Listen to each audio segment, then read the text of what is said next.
Assalamualaikum warahmatullahi wabarakatuh.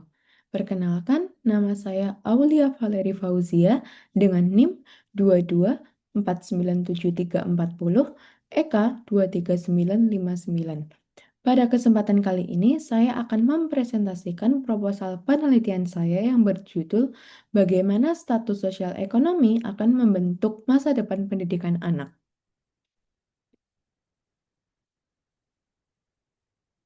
Berikut adalah daftar isi dari proposal penelitian ini. Yang pertama ada bab 1 yang berisikan pendahuluan, yang kedua adalah bab 2 yang berisikan kerangka konseptual dan juga tinjauan literatur, serta yang ketiga adalah bab 3 yang berisikan data dan juga metodologi.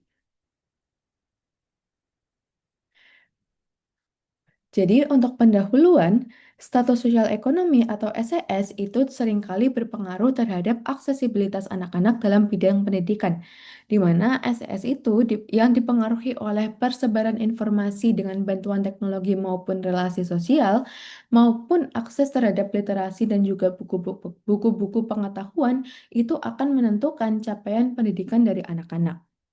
Selain itu, pada tahun 2005 lalu, seperti yang kita ketahui, terjadi peningkatan harga barang-barang dasar rumah tangga sebagai akibat dari adanya kenaikan harga bahan bakar di pasar dunia.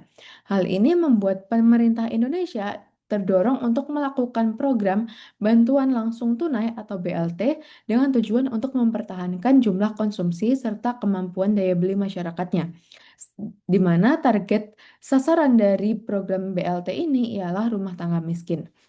Sehingga dengan target sasaran tersebut, yaitu rumah tangga miskin, maka dapat dikatakan bahwa partisipasi masyarakat dalam BLT itu dapat memperbaiki kondisi status sosial ekonomi masyarakat, di mana penerimaan BLT itu menjadi salah satu aspek pertimbangan yang berpengaruh terhadap status sosial ekonomi. Kemudian, jenjang pendidikan yang ditempuh oleh anak itu dapat dipengaruhi oleh sejumlah faktor, seperti orang tua dan juga besaran biaya pendidikan yang harus dibayarkan. Orang tua yang berpendidikan itu lebih paham mengenai pentingnya pendidikan bagi anak, serta dukungan orang tua terhadap anak itu dibutuhkan dalam rangka melatih kemampuan komunikasi dan juga bersosialisasi, serta capaian prestasi akademik anak. Jadi, ekspektasi akan capaian pendidikan itu juga akan mendorong orang tua untuk mendukung aktivitas belajarnya. Faktor capaian pendidikan orang tua ini akan membentuk perspektif mengenai kemampuan akademik bagi anak. Sehingga rumusan masalah dari penelitian ini ialah status sosial ekonomi atau SES memiliki peran penting dalam menentukan aksesibilitas pendidikan bagi anak-anak, di mana pendidikan anak itu dipengaruhi oleh faktor-faktor seperti pendapatan dan juga pengeluaran rumah tangga, akses keluarga terhadap literasi dan juga buku-buku pengetahuan, maupun status pekerjaan kepala rumah tangga. Sehingga pertanyaan penelitian yang akan diajukan yang pertama adalah bagaimana pengaruh dari status sosial ekonomi terhadap tingkat pendidikan anak, serta pertanyaan yang kedua yaitu apakah penerimaan program transfer tunai dan tingkat pendapatan yang diperoleh berpengaruh terhadap status sosial ekonomi masyarakat. Berikut adalah tujuan dari penelitian ini. Tujuan yang pertama yaitu untuk menganalisis bagaimana status sosial ekonomi itu akan mempengaruhi tingkat pendidikan yang ditempuh oleh anak-anak. Yang kedua, untuk mengevaluasi bagaimana program bantuan langsung tunai atau BLT itu dapat meningkatkan kondisi ekonomi rumah tangga sehingga anak dapat menempuh pendidikan yang lebih baik. Kemudian tujuan yang ketiga itu untuk mengidentifikasi peran pendidikan orang tua dalam memediasi hubungan antara SES dan juga tingkat pendidikan anak dengan asumsi bahwa semakin tinggi tingkat pendidikan orang tua, maka semakin besar pula kemungkinan anak untuk melanjutkan pendidikan ke jenjang yang lebih tinggi. Sehingga hasil dari penelitian ini diharapkan dapat memberikan rekomendasi kebijakan berbasis bukti untuk meningkatkan aksesibilitas pendidikan bagi anak-anak dari keluarga dengan SES rendah, termasuk melalui optimalisasi program bantuan sosial dan juga kebijakan bagi pembangunan masyarakat. Seksi selanjutnya yaitu mengenai kebaharuan penelitian. di mana penelitian mengenai dampak dari status sosial ekonomi terhadap capaian pendidikan anak itu diketahui masih sangat terbatas, terlebih dalam studi kasus di Indonesia. Seperti yang dilakukan oleh Kim et al. Pada tahun 2019 lalu, itu lebih berfokus pada perbandingan hasil antara negara berkembang dan juga negara maju. Hemraj et al. Pada tahun 2016 lalu itu lebih berfokus pada 10 wilayah di Eropa Barat, serta Chen et al. Pada tahun 2018 itu yang meneliti dengan studi kasus di negara Tiongkok.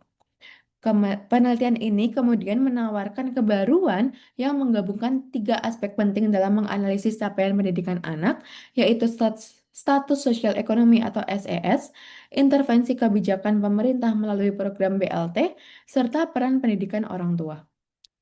Keterbatasan dari penelitian ialah yang pertama, penggunaan data IFLS yang berupa survei rumah tangga membuat munculnya potensi bias dalam pelaporan oleh para responden. Keterbatasan yang kedua berupa penggunaan data yang bersumber dari IFLS gelombang 5 pada tahun 2014, di mana 2014 merupakan survei terakhir yang dilakukan oleh IFLS, sehingga data kondisi rumah tangga boleh jadi tidak lagi relevan dengan kondisi saat ini. Keterbatasan yang ketiga yaitu adanya faktor-faktor yang tidak teramati yang memungkinkan mempengaruhi variabel seperti kualitas sekolah, motivasi anak, ataupun faktor budaya yang juga berperan dalam menentukan capaian pendidikan. Berikut adalah kerangka konseptual dari penelitian ini, di mana status sosial ekonomi itu dapat dipengaruhi oleh sejumlah faktor, seperti pendapatan dan juga pengeluaran rumah tangga, status pekerjaan orang tua, maupun jumlah aset keluarga. Kondisi SES juga dapat mencerminkan bagaimana kemampuan suatu rumah tangga dapat memenuhi kebutuhan sehari-harinya, di mana keluarga dengan SES rendah itu akan mengalami keterbatasan dalam mengakses kebutuhan dasar, sehingga termasuk juga pendidikan, yang kemudian membuat mereka menjadi sasaran untuk penerimaan bantuan program langsung tunai atau BLT. Kondisi lingkungan sosial itu juga turut memengaruhi individu dalam mengakses pendidikan yang memungkinkan mereka untuk mengoptimalkan potensinya. Terbatasnya akses pendidikan dan juga kondisi lingkungan sosial yang tidak memadai akan berdampak pada kesejahteraan anak-anak di masa mendatang.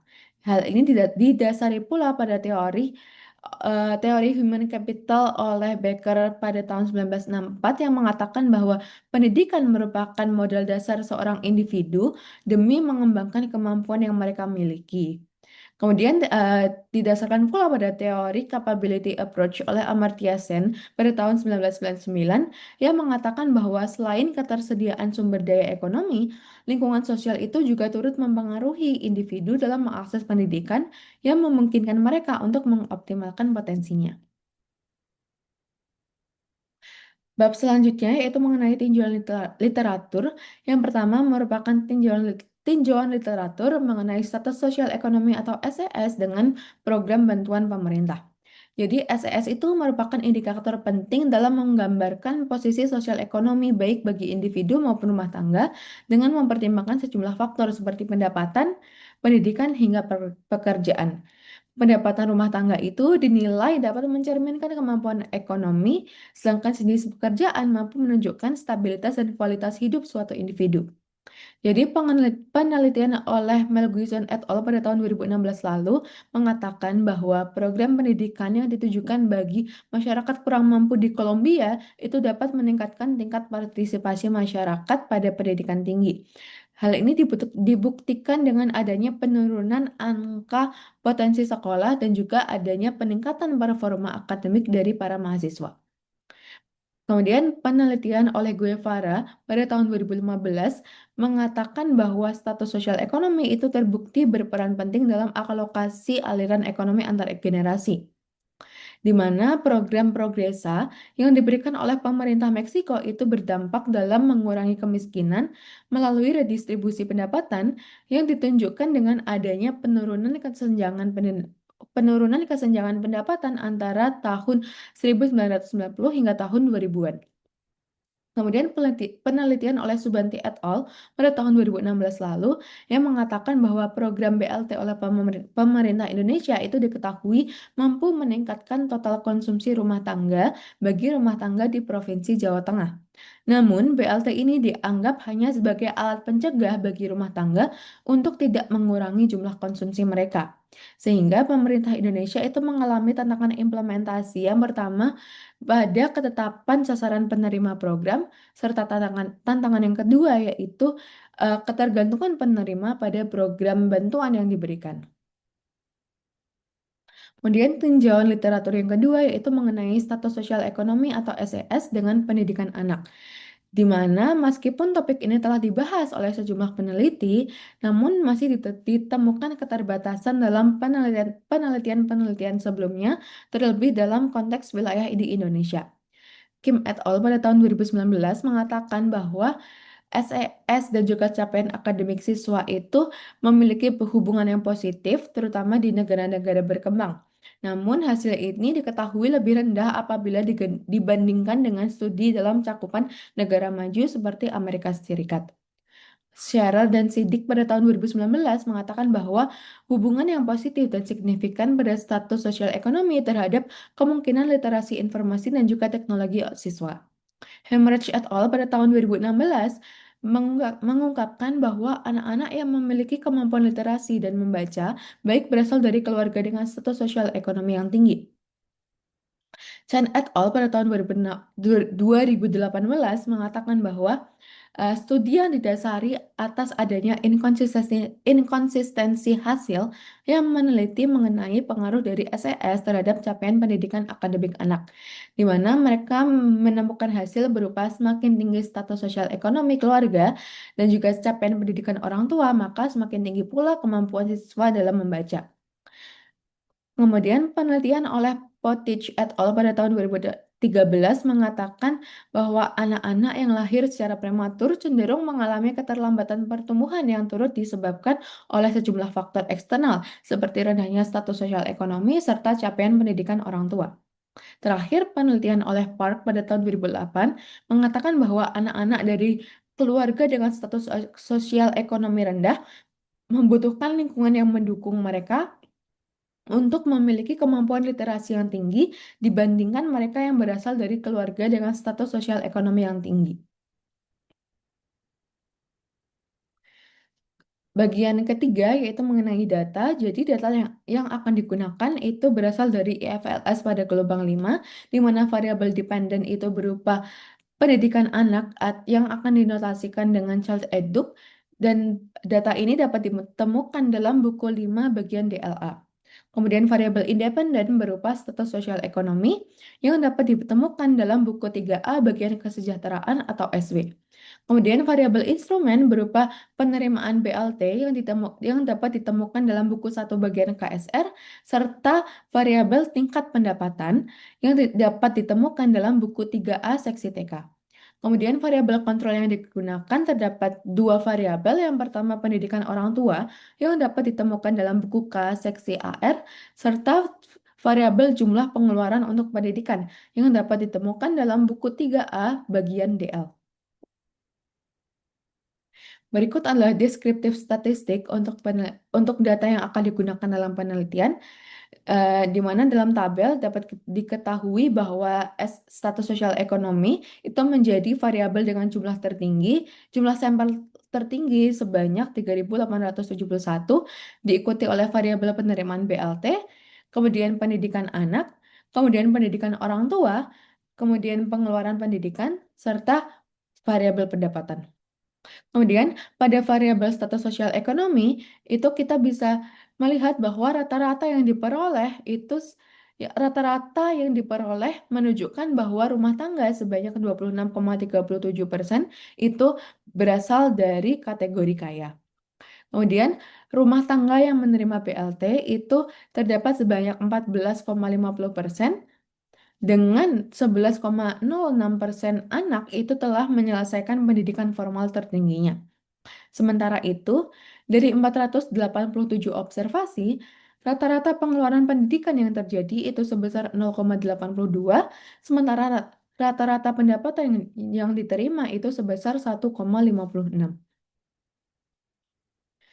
Bagian selanjutnya yaitu mengenai metodologi, di mana penulis akan menggunakan metode Ordinary Least Square atau OLS dengan regresi spesifikasi awal OLS seperti yang tertera pada gambar, yaitu Child Eduk akan sama dengan beta 0 ditambah beta 1 SES ditambah beta 2 Eduk Expenditure ditambah beta 3 level Eduk dan juga ditambah error term. Dengan SES itu adalah status sosial ekonomi anak, Child Eduk merupakan capaian pendidikan anak, Level Eduk merupakan capaian pendidikan orang tua, serta Eduk Expenditure merupakan pengeluaran biaya pendidikan. Namun, seperti yang kita ketahui, OLS itu memiliki permasalahan endogenitas yang membuat hasil estimasinya akan menjadi bias dan juga tidak konsisten. Sehingga penulis merencanakan untuk melakukan regresi tahap kedua menggunakan two-stage least square dengan memanfaatkan variabel instrumen atau Z untuk menghindari permasalahan endogenitas tersebut. Jadi ketentuan penggunaan variabel instrumen itu diantaranya ialah yang pertama, variabel Z harus memiliki pengaruh terhadap variabel independen X. Yang kedua, variabel Z hanya dapat memengaruhi variabel dependen Y melalui X, jadi tidak secara langsung. Serta yang ketiga, variabel Z tidak boleh memiliki hubungan atau korelasi dengan error term dalam model. Dalam metode two-stage least square atau 2SLS, eh, penulis yang pertama akan merancang persamaan pertama yaitu SES sama dengan alpha 0 ditambah alpha 1 receive BLT ditambah alpha 2 log income ditambah error term serta kemudian akan merancang persamaan kedua yaitu child eduk sama dengan beta 0 ditambah beta 1 SES ditambah beta 2 eduk expenditure ditambah beta 3 level eduk ditambah error term. Jadi dalam persamaan kedua variabel SES yang akan digunakan itu merupakan hasil dari variabel SES yang telah diberikan instrumen berupa receive BLT dan juga log income. Kenapa menggunakan variabel receive BLT sebagai variabel instrumen? Karena kriteria dari penerimaan BLT itu diketahui yang pertama, tingkat keluarga atau rumah tangga dengan tingkat kesejahteraan ekonomi yang rendah, serta rumah tangga yang tergolong dalam kemampuan rumah tangga miskin. Kemudian untuk menguji dan juga mengidentifikasi apakah variabel instrumen yang digunakan itu telah valid, itu akan dilakukan dua uji. Yang pertama adalah relevance test, di mana uji ini dilakukan untuk melihat apakah instrumen yang digunakan merupakan instrumen yang kuat, sehingga hasil estimasi akan lebih akurat dengan hubungan antar variabel yang kuat. Jadi, relevance test ini dapat dilihat melalui nilai Clark-Donald F statistik, di mana instrumen yang dianggap kuat itu akan memiliki nilai F yang melebihi batas nilai kritis yang telah ditentukan. Kemudian uji yang kedua itu merupakan exclusion test, di mana uji ini dilakukan untuk memastikan bahwa instrumen hanya memengaruhi variabel dependen Y melalui variabel endogen X, jadi tidak memengaruhi Y secara langsung. Hal ini dilakukan karena apabila terdapat korelasi, maka hasil estimasi IV itu akan menjadi bias. Berikut merupakan referensi yang digunakan.